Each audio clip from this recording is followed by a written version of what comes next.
All right, this is the moderator and the time is 12 p.m. So I'm going to go ahead and hit that record button.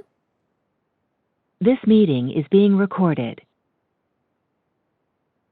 All right, and as a reminder for members of the public and our board members, we do have closed captioning, and you can access that by clicking the little closed caption button down in the lower right left-hand corner of your WebEx screen.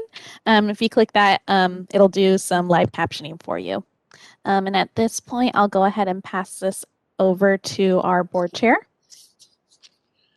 Okay, thank you. We're going to go into our full board meeting so that we can cover a few topics today. As I said before, we have such a full agenda that it would be good to get a few things accomplished today. So I'd like to call the meeting of the Speech Language Pathology and Audiology and Hearing Aid Dispensers Board into session. I would like to also do the roll call. So if you could just say aye if you're here. Holly Kaiser. Aye. Todd Borges.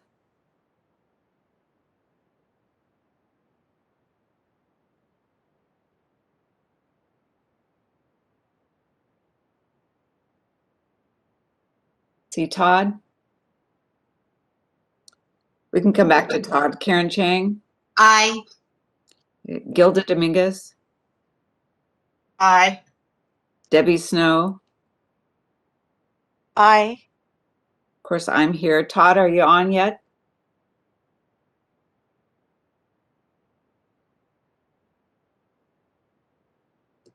This is the moderator. I see Todd's microphone is unmuted, but I'm not hearing any audio. Todd, what you can try doing is you can fiddle with your microphone settings on your WebEx. How about now? Oh, now we can hear you. Thank you. There we go. I must have sat on the mute button. Okay, so I think that with Todd being on, we can establish a quorum. So let's move on to item 6 of the second day, actually, is where you're going to find the topics we're going to cover today. So let me ask for public comments on items that are not on the agenda.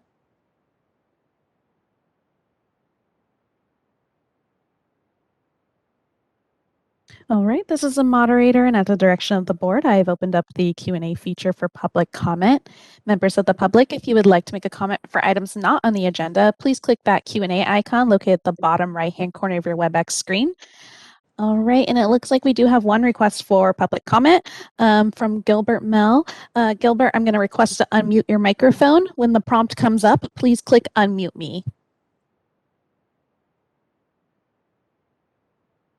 All right, and you are unmuted. Good morning, I guess afternoon. My name is Melanie Gilbert. I work as a research audiologist at University of California, San Francisco.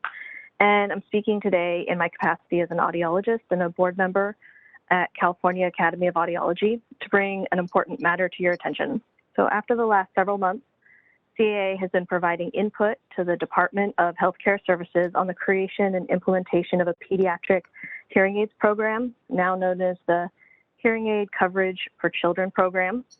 This program was included in the 2020 to 21 state budget for the purpose of creating a program that will cover hearing aids and related services for children under the age of 18 who have a household income of up to 600% of the federal poverty level and who are not otherwise eligible for Medi-Cal.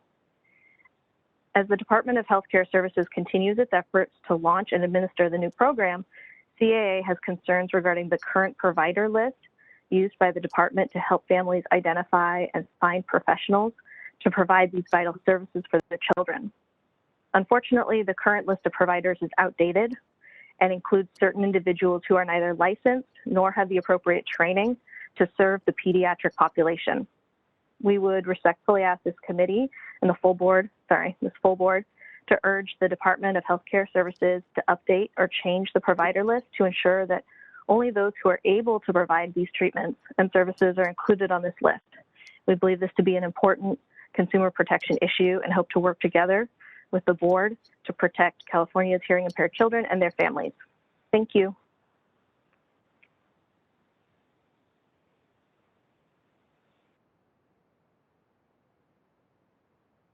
All right, this is the moderator, and it does not appear there are any further requests for public comment. Would you like me to close the Q&A panel? Yes, thank you. All right, the Q&A panel is now closed. And thank you for that public comment. I'd like to move on to item number 7, which is the review and possible approval of the May 13th, 14th, 2021 board teleconference meeting minutes under tab 7. I'd like to ask if there are any comments or questions, corrections to the minutes.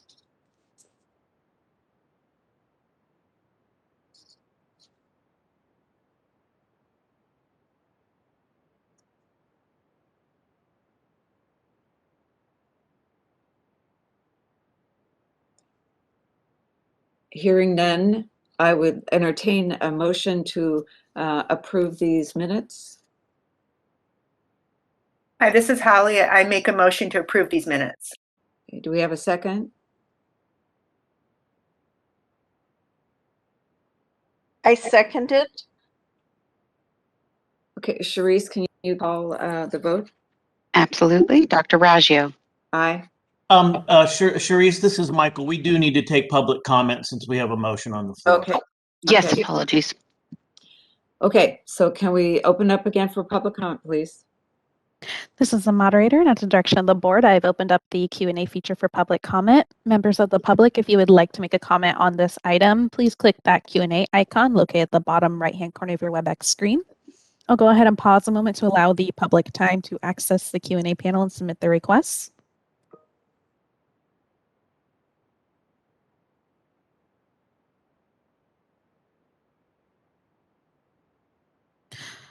All right, seeing none, would you like me to close the Q&A panel? Yes, please. All right, the Q&A panel is now closed. Is there any further discussion before we call a vote?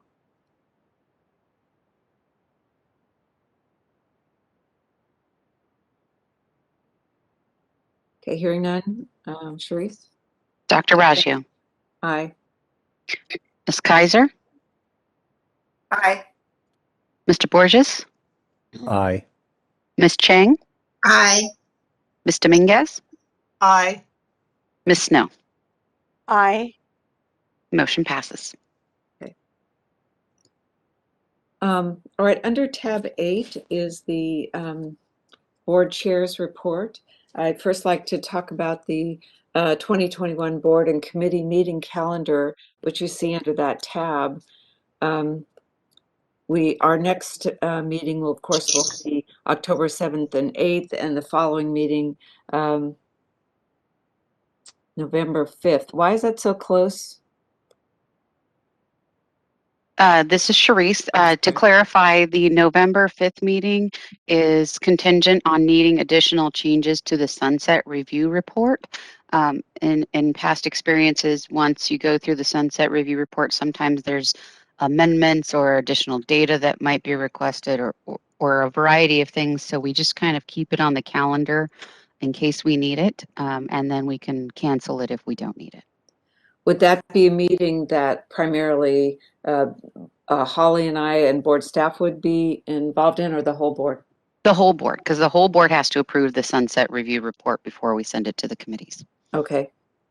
Is there any word at all about whether this will indeed be a teleconference, or whether there's any possibility of face-to-face, or is it unknown?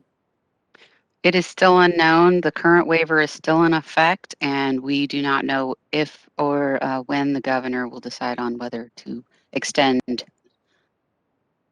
the allowance of the WebEx meetings, especially with the Delta variant going on right now. Okay. So these dates were chosen in the past. People agreed that they were available, but things always do come up. So we'd like to know as soon as possible if a board member could not attend. Since we have so many vacancies at this point, we need every board member to be on the call every call, every meeting, so we can establish a quorum and do business. So if you have trouble with any of these dates, please contact Paul and Charisse, and let's see what we might have to do. Did someone else have a comment just then?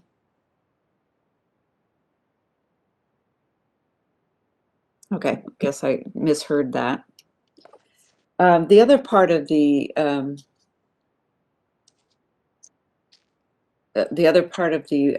board chair's report is kind of optional, but we will be briefly summarizing the audiology practice committee findings and the speech pathology, speech language pathology practice committee. So I'm going to call on Holly to summarize. We don't need anything in great detail. But for the audiology practice committee, we talked about 2 items. One being further discussion of the change to licensing requirements related to supervision and clinical professional experience. And we understand that we've already accepted the language which we voted on in the past that would allow students to use earlier rotations as part of their RPE completion of 12 months. And we talked about a number of different aspects that have to still be ironed out in terms of what types of supervision, at what years will we allow this? Will supervision have to be only for direct patient contact hours? Will we accept other kinds of hours? So we are going to begin working on that, which will be regulatory language, to address those issues, including how many, what percentage of these early rotation hours will be allowed. So we ultimately decided to write up a survey and send that to AUD programs to get their take on these various issues. And we're going to bring this back at the next board meeting. The second item we talked about was continuing education. The fact that for audiologists, we've accepted the 50% CPD requirement at this point. We're going to be working on perhaps updating the definition of self-study and using terms more commonly used today, such as synchronous and asynchronous or real time. And we're going to be, at this point, continuing to discuss whether we're okay with this,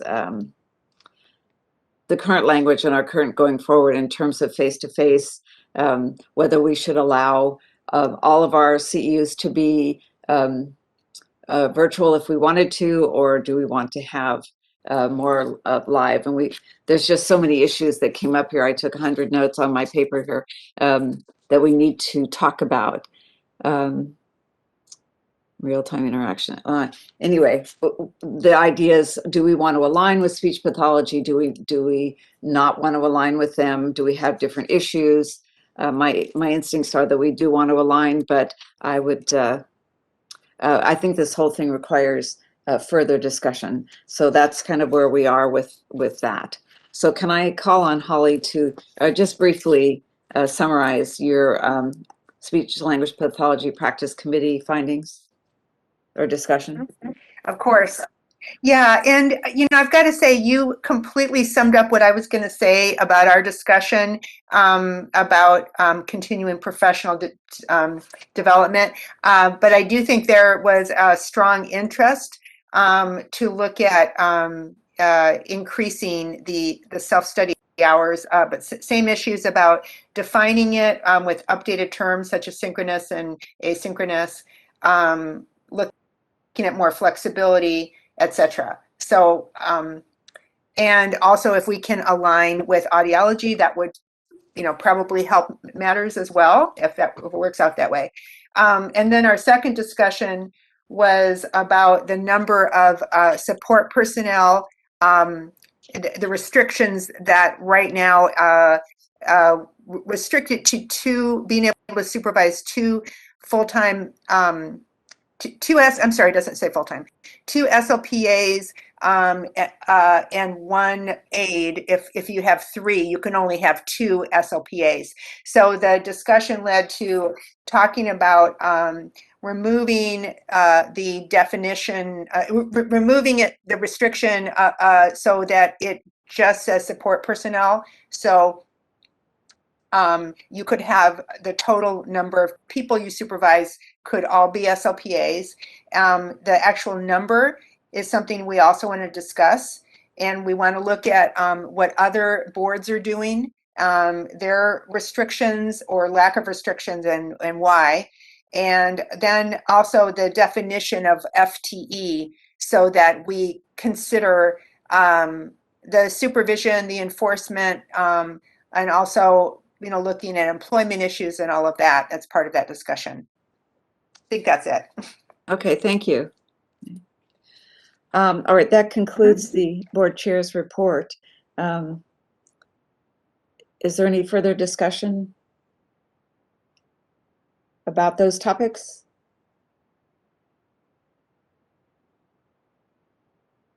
Hearing none, I'd like to move on to item number 9, Executive Officer's Report. Madam Chair, we should take public comment on each agenda item. Okay. Sorry to interrupt you. Okay. This is the moderator, and at the direction of the board, I've opened up the Q&A feature for public comment. Members of the public, if you would like to make a comment on this item, please click that Q&A icon located at the bottom right-hand corner of your WebEx screen.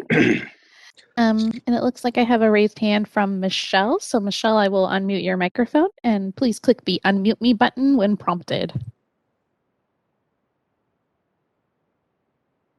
Great, Michelle, you are unmuted. Okay, thank you. I wanted to loop back to this, the idea of slip supervision. And I brought up a point where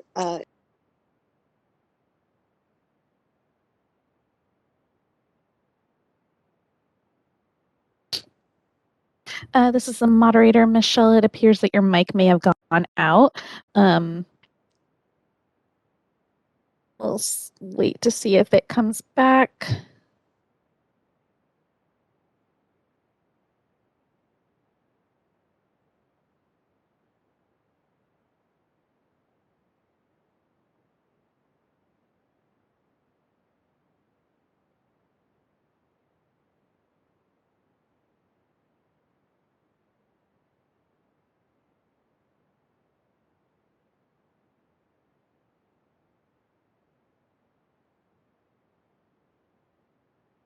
All right, this is the moderator. Michelle, appears your microphone is not working. What I may suggest is that you try to connect your audio through your phone by going up to audio and video up at the top of your WebEx screen, and then following the options for call-in.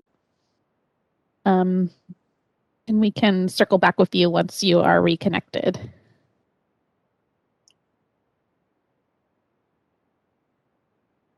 Would it be appropriate for me to ask a question about one of the topics here from the SLP report?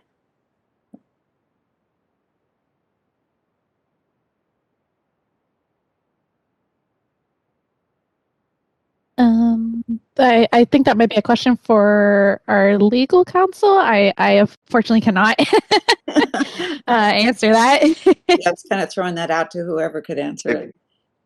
Hi, I think if you're asking a question about the committee report, you can comment on that. Michael will correct me if I'm wrong.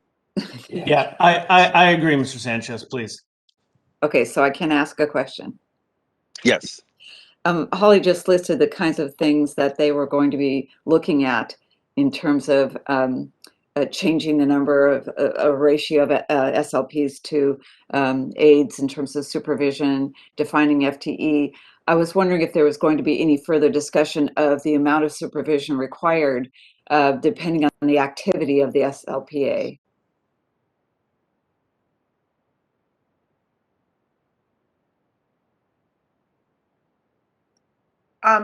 Is that question for me? Holly, it is for you. Okay, I'm sorry, I was being quiet. Yeah, I wasn't actually prepared from the quick summary, so I'm sorry if I didn't include enough detail. I know that is part of our discussion discussion later in the board meeting when we go through the rest of that, the regs on that.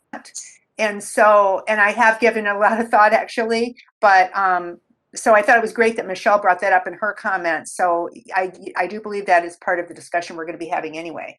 Is that correct, Charisse? Or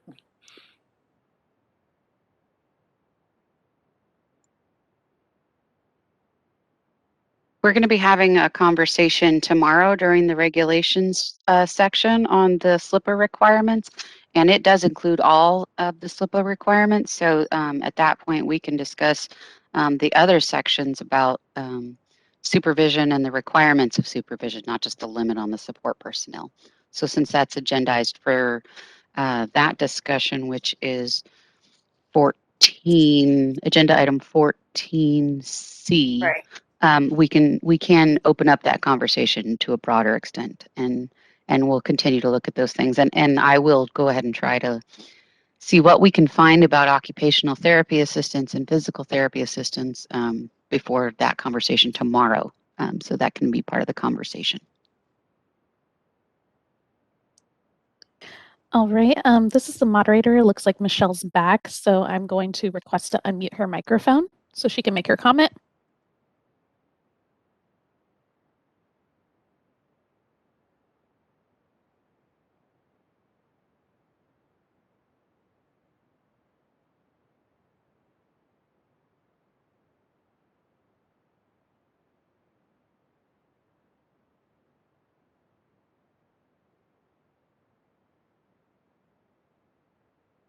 Let's see. Michelle, I'm going to try to request to unmute your microphone again. Please click the unmute me button when the prompt comes up on your screen. So I am requesting to unmute your microphone.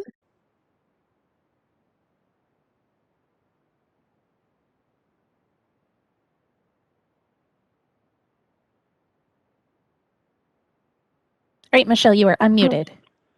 Thank you so much. I apologize that I was cut off, but I'm not sure how much of my comment was heard. I just wanted to say that the differentiation between a new SLPA versus a career, perhaps looking for definition of what that means.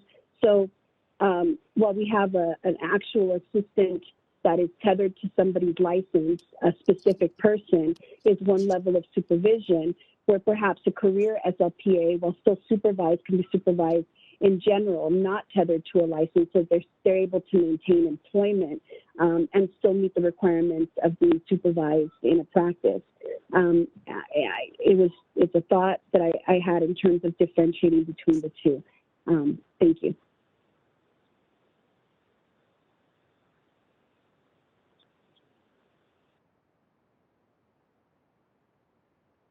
All right, this is the moderator, and it appears there are no further requests for public comment. Would you like me to close that Q&A panel?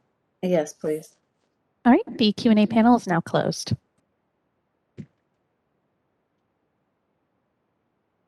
Any other board discussion before we move on to the next item?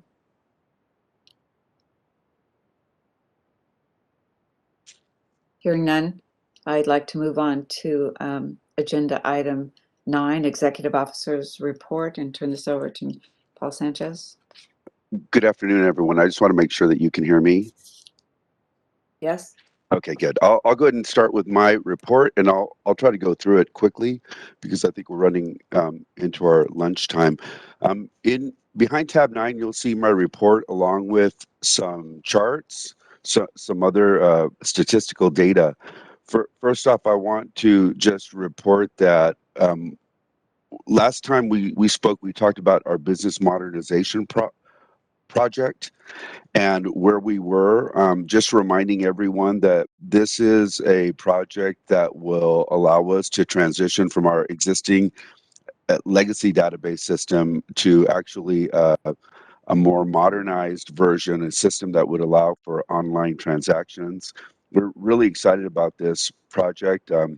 At this time, we're looking at our funding, we're looking at our costs to make sure that we can go forward with this. But this is something that we have been working closely with DCA's Organizational Improvement Office. So, as we speak, we're making decisions about this and moving forward, but I think that we plan on having that accessibility to our applicants and to consumers down the road to report and do more online transactions. I also wanted to report that we've recently, been going through all the changes with the COVID-19 plan and response. We've been back and forth throughout the past year. I'm sure that many of you have experienced the same thing in your own jobs and professions. So at this time, we're kind of looking out for the effect of the variant and how it's going to affect staff and what we're doing. But we continue to ensure that the operations of the board are maintained, in a safe and efficient manner. Everything, including, how we do our work, working remotely, and the examinations that we conduct. We've been able to continue all of our operations and just had to adapt, like I'm sure many of you have had to.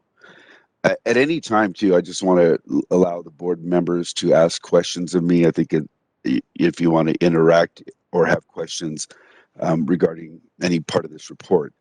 I'm happy to report that we've had some vacancies over the past year. One in particular that we've been trying to fill for a long time is our vacancy in regs in administration, an analyst that works specifically with regulations and legislation. It's taken years to get to this point to where we're actually get the funding and approval to have a full-time person. I know when I first came to the board, we didn't have someone that was just dedicated to regulations, and that's a very large part of what you do as a board. So we have today many rulemaking files or language that has been approved, but it's been held up because we didn't have the staffing. I'm proud to announce that we've hired someone to work with Heather Olivares, who is one of our staff who works part-time in this area. We've hired Maria Lorenzo, who actually just joined us this week. We're really happy to have her. She has a background in the legislature where she worked with the State Assembly Chief Clerk's Office. She has some experience with budgets in her recent assignment at the Employment Development Department, and we're really glad to have her, and we're looking forward to continuing to crank out some of these rulemaking files and get this work moving, to keep it moving forward. We're especially grateful to Charisse and Heather, who have kind of kept the ball rolling for us these past couple of years. So I'm sure they're relieved that we got somebody new here too. We also filled our vacancy in enforcement. So at this point, by the end of the month, we hope to be fully staffed again, and we're just happy to announce that. Behind my EO's report, there's a budget report, which is your operating expenditure report. And I just wanted to point out that report is an expenditure projection that we run throughout the year. This particular report is going through the month of May, and as you can see, if you look at that report, at the bottom of the report, there's a surplus deficit estimate, and it'll tell you there that we are planning to expend most of our budget this year. We've had to really watch that closely. We've had higher than usual operational costs, mostly due to enforcement cases that have come up, and we've been able to monitor those costs and stay within our budget. So we want to make you aware of that. Also, just when you look at these expenditure reports, when we're doing more work, we're spending more money. So if there's more enforcement happening, more exams happening, then that's more money that we're spending in our budget. So it's kind of a good thing. It's kind of a bad thing because we have to just kind of watch this real closely and toe the line. We don't want to go over our budget. I'll move on to our regulations report, and that's in section C. These are just a table of the files that are already in the initial review process or being noticed. Later on in in our meeting tomorrow, we're going to go more in depth with our regulations and get an update from Heather Olivares. So I'll move on to our licensing side of the shop here. And you can see that as of when I wrote this report, we were about 7 weeks out. This is just a snapshot of time, about 7 weeks out with complete applications. I think that time has increased just since I wrote the report, because this is our peak season and we're getting, we're getting flooded with applications still. And we've also had some unexpected absences. So we're trying to work through this and, keep cranking out these license applications and keep that process moving. I also want to report that we have been able to conduct practical examinations during the months of March, April, and July. We have been conducting them in our new facility here on Response Road. We have some rooms that are designated just for these examinations that are being held. So I've included the statistics from the month of April for your viewing, so that you could see the candidates that we examined during the month of April. Item F talks about enforcement. We are actually lower than usual on the number of complaints and investigations that we've done this year. I suspect that's mostly due to the pandemic and, either slowing down of work or people just preoccupied with other things. But we have seen a decrease in the number of complaints and convictions received. We also included a breakdown of the enforcement statistics by licensing type. As we promised at the last meeting, Dr. Rajo, this is a breakdown of what you requested so that we could see the different license types. And we've also included the citations issued and formal discipline in each category. And this is for the fiscal year of 2021.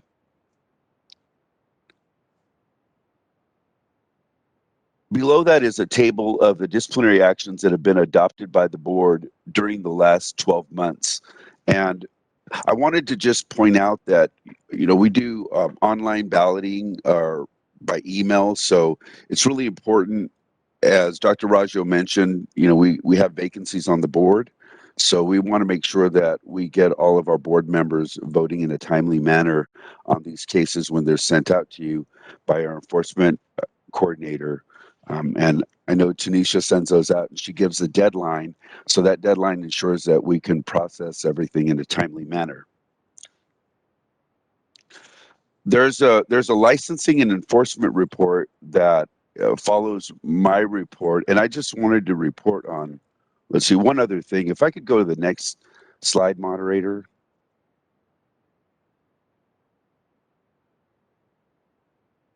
There we go.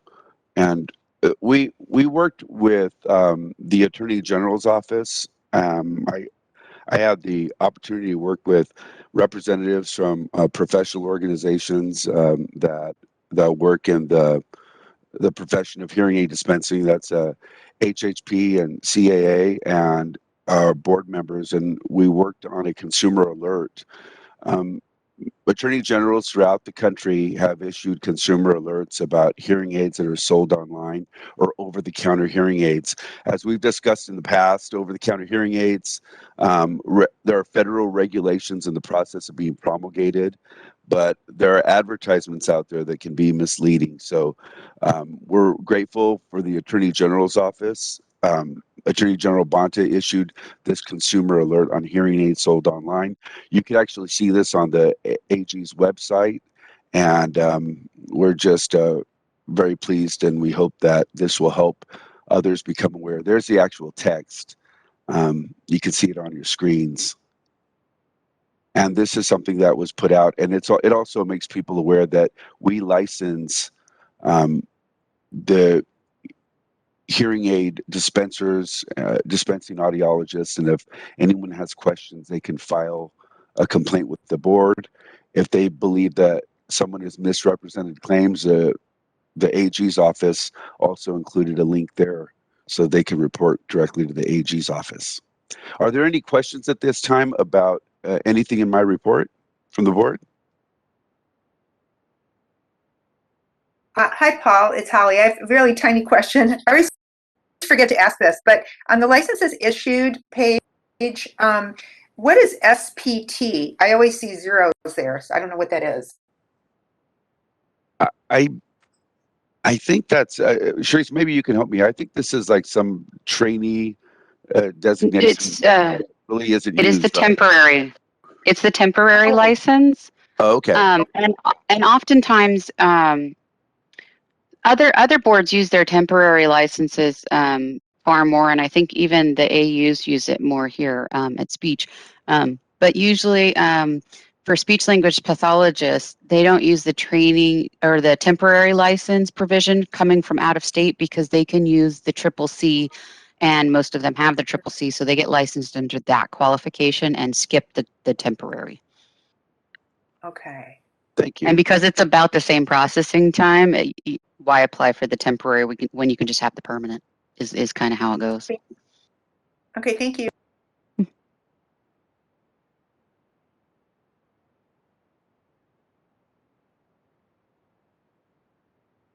Are there any other questions from the board? If not, Dr. Roger, I think you'd open it to public comment. You don't have to remind me again. Okay, there is no further board questions or discussion about Paul's report. Hearing none, I'd like to open up for public comment. All right, this is the moderator, and at the direction of the board, I have opened up the Q&A feature for public comment. Members of the public, if you would like to make a comment on this item, please click that Q&A icon located at the bottom right-hand corner of your WebEx screen. I'll go ahead and pause a moment to allow the public time to access the Q&A panel and submit their requests.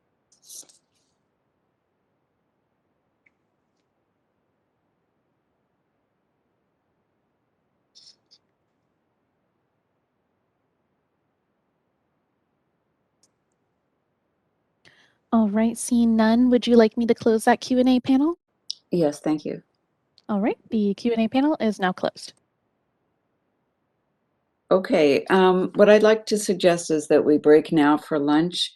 We do have a petition hearing at 2 o'clock, time certain on that, so I'd like us to return at that point. I would ask that board members and staff actually be on the call a little bit before that to make sure that we're all here and ready at 2 o'clock. So monitor, if you can put up, moderator, a time certain that we'll be lunch will be concluded at 2 o'clock, but I'm just anecdotally asking you to come back a little bit earlier. Sure thing. All right. In that case, we will be back at 2 p.m. And as Dr. Raggio said, if you could please be back a little bit earlier just to make sure we have microphones working and everyone is back. We'll put up a note on the slide now. Thank you. Thank you.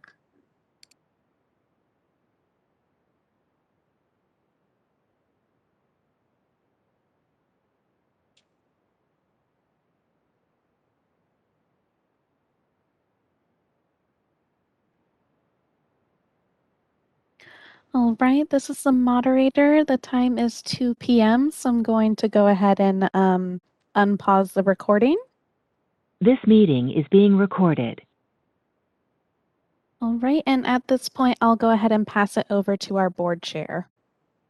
Okay, thank you. I'd like to call the meeting to order again, and I believe at this point we'll be discussing the petition hearing. I'd like to turn over the proceedings to Judge Heller. Good afternoon. This is Administrative Law Judge Thomas Heller. I'm with the Office of Administrative Hearings. I've been asked to preside over this petition hearing, which I understand is the petition for a modification of modification of probation of Michael Tridhall. It has a agency case number 1I-2019-057. in an Office of Administrative Hearings case number 2021-070-860. This is proceedings being held by remote WebEx conference. Are there appearances of the parties? Starting with the petitioner, that is Mr. Tridhall. Is there appearance on his behalf? Yes, I'm here. Okay, and am I saying your name right, sir? Tridhall. Tridhall, thank you. And are you represented today, or are you appearing on your own behalf?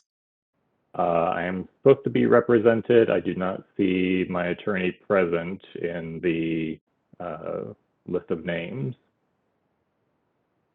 Okay. Well, we'll get to that in a minute. And is there an appearance for the Attorney General's office?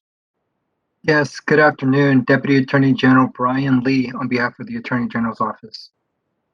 Good afternoon. So, Mr. Tridhall, who were you expecting to appear, sir? It's Robert Weinberg. Okay. This is the moderator. Are they named by William Weinberg? Because I have a William Weinberg in the attendee list. Yes, that may be him. Okay, let me go ahead and promote him up to panelist. And William, can I get a quick mic check from you? Hello, this is Robert K. Weinberg. Wonderful, Hello. thank you. Hi, This is Are you able to hear us? I hear you. Can you hear me? Okay, wonderful. Yes, we can hear you. Thank you. I cannot see anyone. Good afternoon. This is Administrative Law Judge Thomas Heller. Hello. Hello. Your Honor, how are you? Fine, thank you. If you could state your appearance for the court reporter, I believe is transcribing this. Robert K. Weinberg, spelled Weinberg.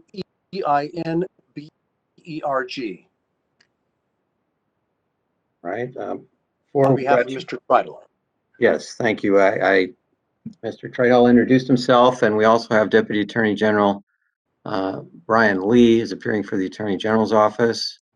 Are there any other appearances in relation to the case? Not that I'm aware of, Your Honor. All right, then hearing none, can the chair of the board confirm we have a quorum of the board present for the petition? We do, sir. All right, very well then.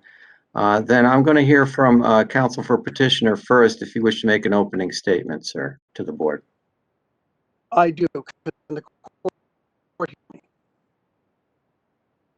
He's Hello? breaking. I cannot. I'm having a little trouble hearing you, Mr. Weinberg. I'm doing all I can. Can you hear? It's breaking up, sir. Well, something about your audio. Place. Let's see if I can have some more luck. Well, I have no video and only audio. Can the court hear me now? I can hear you. I also do not have video either. I'm not sure that anybody does, but I see a screen that says petition for reduction of penalty for your client. So that's what I'm going with right now. And if you're prepared and your audio is better, you can make an opening statement, sir. I will make an opening statement. Mr. Tridhall comes before this court and before this board, having been convicted in federal court for actions that took place in the years 2009 through 2012. These were felony actions. He served time in the federal prison for this. He has petitioned the court in the past successfully to be granted a license. That license was restricted and prevented him from being a dispensing audiologist. He has labored for 2 years as a non-dispensing audiologist. He has compiled what I consider to be an extraordinary set of letters of support. He has received, as of June 23, 2021, an outstanding probation report, which is about 2.5 pages. Not one defect or stain on his probation record. He's compliant in all 16 categories that the probation officer listed. His societal debt has been paid in the criminal sense.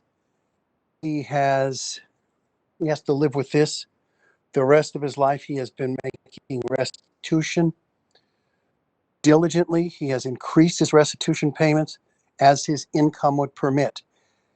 The entrepreneurial objectives of my client and his unquestionable competence as an audiologist are now brought before this tribunal in the hopes that his restitution, his having paid his societal debt, his outstanding probation report, and his diligence 9 years since the last action that brought him before the criminal court took place will move this court to permit him to exercise the full set of skills that he has as a dispensing audiologist and permit him to realize his potential as an audiologist and as a professional. I can think of no reason, and I believe the evidence is going to show that militates against the granting of this relief. It's been my honor to represent him, and I will leave it to the evidence to speak for the balance of this hearing. Thank you. Mr. Lee, do you wish to make an opening statement? Just briefly, I'd like to just provide a little bit more detail to petitioner's opening. As stated, Mr. Michael Trithall petitions this board to seek modification to his current probationary terms, which are set to expire in September of 2026. As way of background, the petitioner was first issued an audiology license on June 3rd, 2003. On February 10th of 2015, the board filed an accusation for unprofessional conduct following a 2014 felony conviction for tax evasion, whereby the petitioner admitted to filing false tax returns and embezzling hundreds of thousands of dollars from his employer where he worked as an audiologist. As part of his conviction, the petitioner was sentenced to approximately 2 years in federal detention and ordered to pay over $1 million in restitution. In response to the board's accusation, the petitioner stipulated to surrender his license on April 30th of 2015. Subsequently, on July 1st of 2018, the petitioner filed a petition for reinstatement. The matter was heard before this board, and the petition was granted. His license was reinstated, but placed on probation for 7 years under certain probationary terms. One of the conditions of probation is term number 13, restrictions on licensed practice, which precludes the petitioner from dispensing hearing aids, hiring another person to dispense hearing aids, or otherwise accepting money from the sale or dispensing of hearing aids while on probation. Today, the petitioner seeks the removal of this restriction. Thank you. Thank you. Mr. Weinberg, then it's back to you. How do you wish to proceed with petitioner's evidence?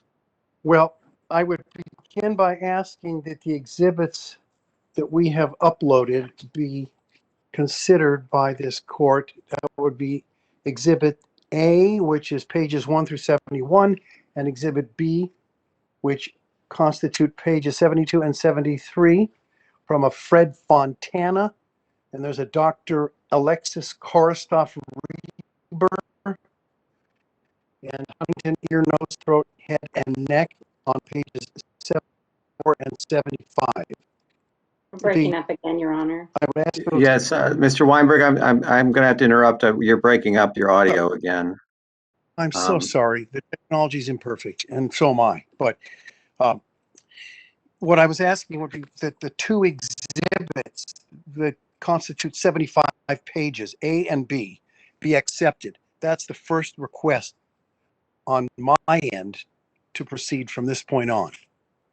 Did the court catch that? I think I did. Let me make sure I'm looking at the right exhibits here. One moment.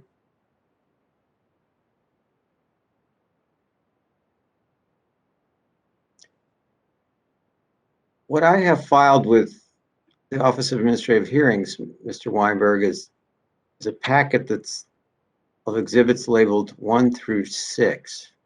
So I'm not quite seeing where the A and the B part are. Mr. Lee, can maybe you help enlighten me on this, or Mr. Weinberg? I can try to help, Your Honor. I went ahead and filed two separate exhibits, the AG's hearing exhibits, which are 1 through 6, and separately the petitioner's exhibits A through B.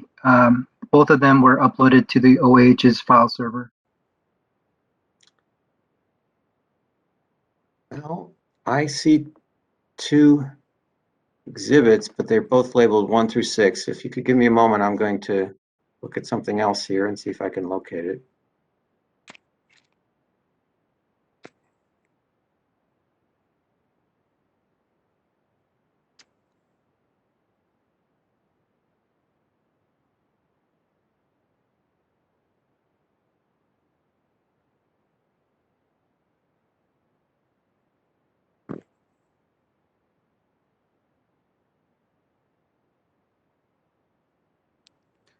What was Exhibit A, Mr. Weinberg? Exhibit A was the petition, which is 71 pages. I see that the AG filed that as Exhibit 1 in his joint exhibit list. And that's Exhibit 1, AG001 to AG071. So he incorporated that. He has notice of hearing from 72 to 74, and the other documents appear to come from him. What he did not include, and I'm sure it's an innocent mistake, are the letters that are from my exhibits, pages 72 to 75. So we've submitted a separate set of documents. The AG submitted a joint list. I don't know why the court doesn't have my list. Just to clarify on that, I did not submit a joint list. I included both exhibit lists separately, and included all the exhibits as part of the binders for this hearing. And as far as uploading them to OAH, I uploaded them separately, the AG's exhibits and the petitioner's exhibits, both with the exhibit list on top. Well, let me ask the board if it has exhibits A and B, because I unfortunately do not see it in my system. Does the board have a copy of those exhibits? This is the board chair. I believe we do. We have them in two different locations. Plus, we have pages 72 through 75 that Mr. Weinberg mentioned. Okay. So there's an exhibit A and exhibit B that's in the board's possession. I don't think it's critical that I see it, absent some objection to it. So let me ask Mr. Lee, is there some objection to those being admitted? No objection. All right, then the board will mark and admit exhibits A and B, and I'll make sure to track down a copy as soon as I am able to. So, Mr. Weinberg, then those are admitted, and what's next for you? I would like to call Mr. Tridall as a witness, and he'll be my only witness, and then I will rest.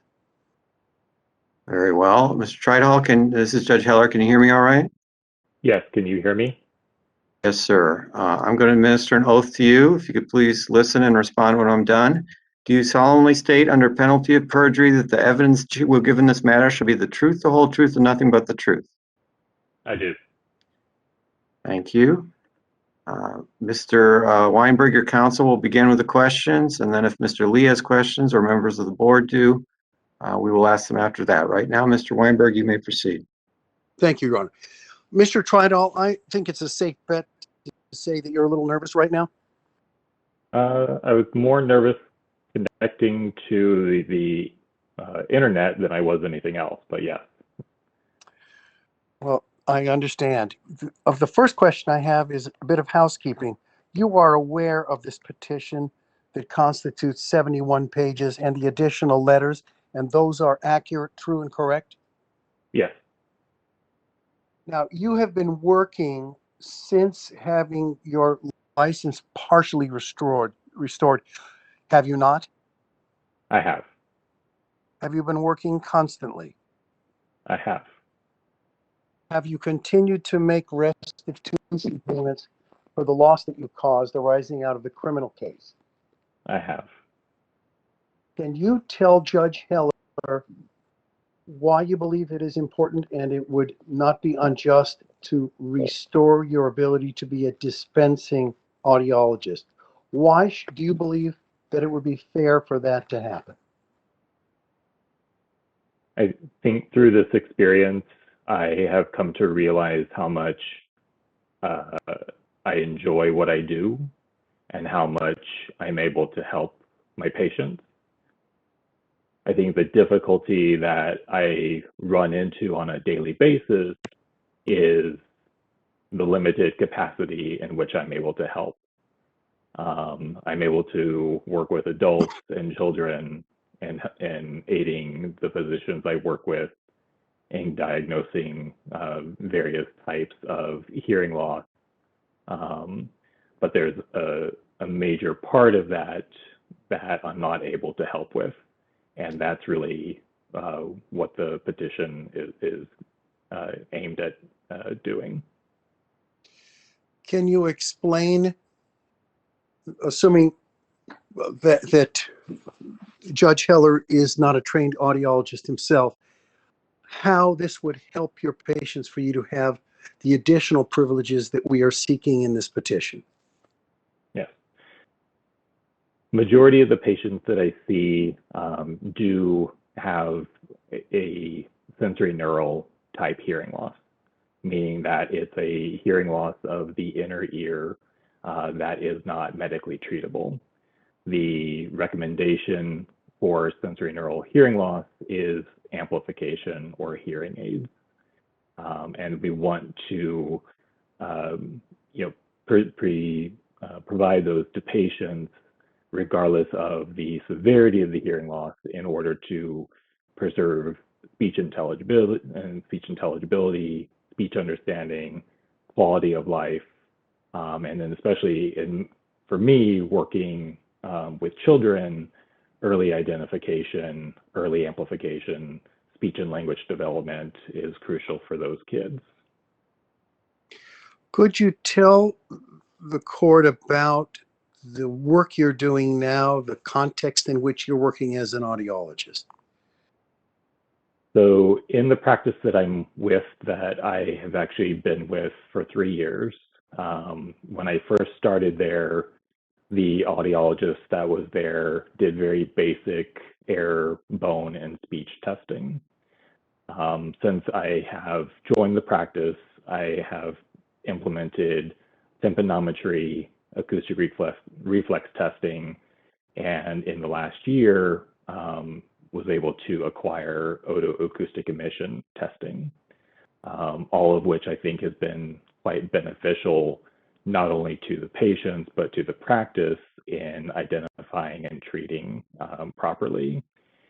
And then additionally to that, my background has always been in sort of a pediatric role. So I've started seeing more pediatric patients starting from 6 months of age and older, which is a pretty significant piece because one of the ENT physicians that I work with also is a pediatric specialist. So being able to provide those services in the clinic, in-house, and not having to refer out has been a big help, I think, for their practice. How do you see your practice changing if the court should grant this petition? I don't know that it would change significantly. I would still be at Huntington Ear, Nose, and Throat at the location. I think I would most likely split my time between diagnostic services and dispensing services. It is a practice of 4 ear, nose, and throat physicians and 2 physician assistants. So they do see quite a few patients per day.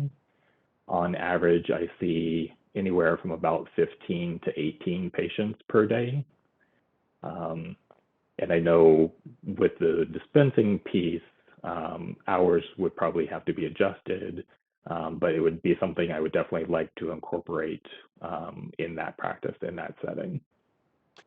Would your level of remuneration change if you were granted the relief that you seek in this petition?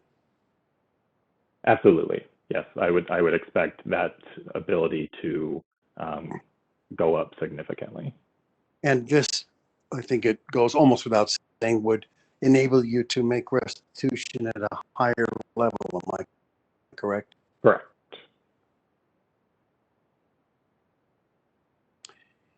Is there anything else that you would like to say to the board or to Judge Heller before I turn this over back to the court and then ultimately to the Attorney General about this petition? I think ultimately I want to say that I'm grateful for the decision that I received a couple of years ago, allowing me to be able to partially utilize my skill set and my training. I think definitely I still have a large skill set that is not being utilized that I would like to utilize. And ultimately, the reduction of this penalty would help me with that process. Are you committed to practicing with integrity and honesty? Yes, sir. Have you been doing that since you were granted the privileges you now have? Yes, sir. Okay. I have no other questions, Your Honor. Mr. Lee, do you have questions?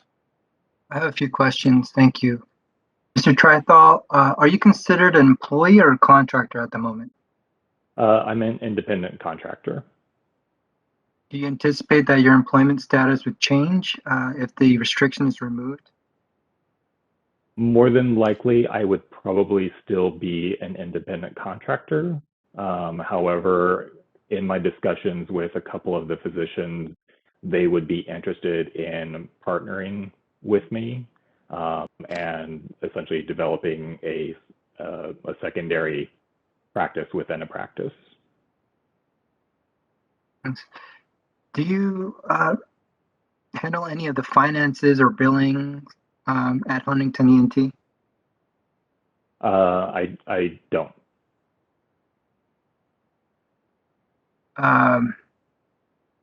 What assurances does the board have that the public will still be protected if it removes this restriction from your probationary terms?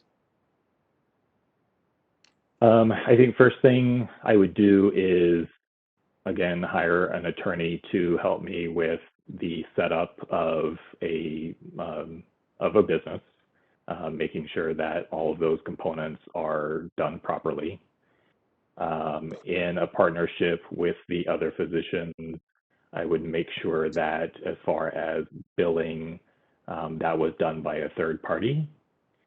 And then as far as money coming into the practice, I would make sure that either checks had to be double signed or any sort of financial restrictions to be placed on accounts with either myself or with someone else, having access to those.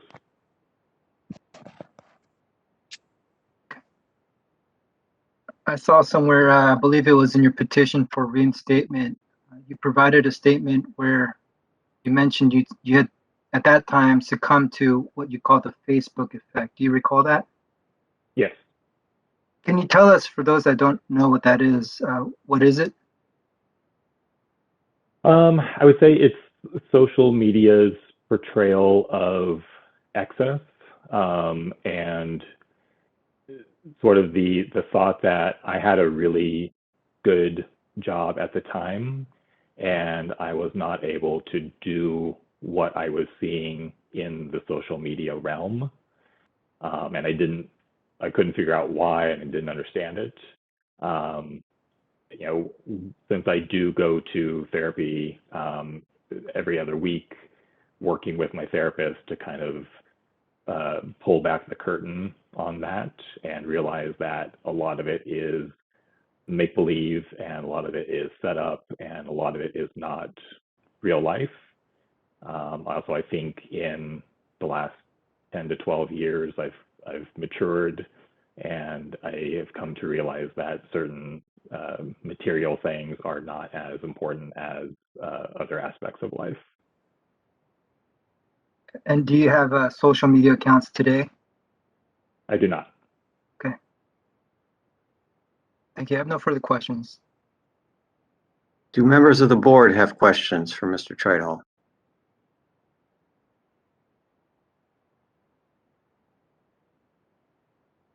I'm not hearing any. If anyone wants to chime in, I'll just wait another moment. Otherwise, I'll take it that there are no questions. Hi, this is Holly Kaiser. I do have a question. I read the material and I maybe have forgotten if this was mentioned, but why was the restriction specifically on dispensing hearing aids one of the restrictions? I'm assuming it's because of the financial potential for it. Is that the reason? Mr. Treadwell, do you have an understanding of that, or can you answer that question? I actually don't have an understanding of that, and it was something that when I got the initial information from the board, from the initial decision, that I was a little caught off guard by. So no, I don't have an idea of why. Okay, I see a couple other hands raised in the WebEx. Does that mean there are other questions from members of the board? Yeah, this is Marcia Raji. I just wanted to respond to Holly's question since I was on the board at that time. And when we looked at the violations and the context of them was dispensing hearing aids. That's where the violations occurred. So in the board's discussions, we decided that reinstating his ability to perform as an audiologist, professional audiologist, that seemed to be a fair thing for him to be allowed to do so that he could have a career and an income. But we thought that it was a bridge too far to reinstate his dispensing license, since that's where the violation lay. Okay, well, thank you for the clarification. Are there any questions actually to be posed to Mr. Treadwell before I release him as a witness? First I'll ask Mr. Weinberg, but any other board members, do you have questions for the witness, something that you want to know from him? All right, I'm not seeing any questions. So Mr. Weinberg, is there anything further you'd like to ask in response to any of the questions that have been posed to Mr. Treadwell? No, Your Honor, I'll rest. All right, then, Mr. Treadwell, you're excused as a witness. That concludes your testimony. And I'll go over, you said you rest, Mr. Weinberg, so you have no other documents or witnesses to call? No, other than the ones that I've asked the court to consider, nothing else. Very well. Then, Mr. Lee, let's go over to you. How do you wish to proceed? Do you have additional evidence to present, sir? I have exhibits to present, Your Honor, which I provided Your Honor and the board with. They're pre-marked exhibits. The board's binder contains both Attorney General's and the petitioner's exhibits that follow. I'd like to start off by identifying, marking as Exhibit 1, the petition for penalty relief and supporting documents. And I'd like to request that Exhibit 1 be moved into evidence for jurisdictional purposes only. And Mr. Weinberg, any objection on that? No objection to any of his exhibits. Okay, then 1 is marked and admitted for jurisdictional purposes. Next, Your Honor, I'd like to identify and mark as Exhibit 2, the notice of hearing, and I'd like to move that into evidence for jurisdictional purposes only. Mr. Weinberg has said he has no objections to any of these, so I'll mark and admit Exhibit 2 for jurisdictional purposes. Okay. Next, I'd like to identify and mark as Exhibit 3, the certificate of licensure. After that, I'd like to identify and mark as Exhibit 4, the stipulated surrender of license and order in the matter of the accusation against Michael Trithall, dated July 1st of 2015. Okay, 3 and 4 are marked. After that, I'd like to identify and mark as Exhibit 5 the reinstatement decision and order in the matter of the petition for reinstatement of Michael Ryan Trithall, dated August 19th of 2019. All right, And 5 is marked. And finally, I'd like to identify and mark as Exhibit 6 the probation report dated June 23rd, 2021. And I'd ask that Exhibits 3 through 6 be admitted into evidence. Very well, 6 is marked, and then Exhibits 3 through 6 are all admitted without objection. Thank you, Your Honor. With that, Your Honor, I'll rest. Okay, so that completes Attorney General's evidence. Mr. Weinberg, assuming you have no rebuttal evidence? That's correct. Then now, if you wish to make closing arguments, I'll start with you, Mr. Weinberg. You may do so. The court, having become familiar with the issue and the documents now having been entered into evidence, I don't think I need to take up much time to argue the inferences.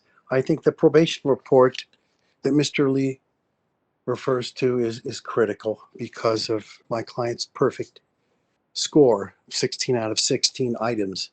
I think he has done everything that one can do. The question of redemption, while it is a theological one on the planet Earth, the only redemption he can have is to work with the skill set that he has acquired and do it with integrity. He has done everything else with integrity since he was brought before the criminal court. He has complied with absolutely everything asked of him. He has been an ideal client, and I think the public would be extremely well served by his being granted this last portion of his professional privileges. I understand the board being concerned about a bridge too far a couple of years ago. I think that my client's behavior is not inconsiderable in determining whether it's much of a risk to let him practice as a dispensing audiologist, especially in light of his testimony, that there can be things put into place that the board can work with if it is concerned about financial integrity to make sure that there can be no defalcation in the future without necessary checks and balances. I don't think that that's going to happen anyway, but just in case there's a concern, there are means available to this board to protect the public without needlessly prolonging my client's inability to fully earn a living and serve the public with the care and love that he has for so many years. And I will rest. Thank you. Mr. Lee, do you wish to make a closing statement? I'll submit, Your Honor. Thank you. All right, thank you. That will conclude the hearing on the petition, and appreciate the presentations of the parties and the assistance of the court reporter. I'll turn the matter back over to the board chair now. Okay, thank you. The board will now go into closed session to discuss this and a few other matters. I would like to just inform the guest attendees that we will not be returning to open session today. So there wouldn't be any reason for you to rejoin us. We will adjourn after our closed session. So we can excuse any participants who are not board members and or board counsel. All right, this is the moderator. I'll go ahead and stop the recording and then get the meeting set up for closed session.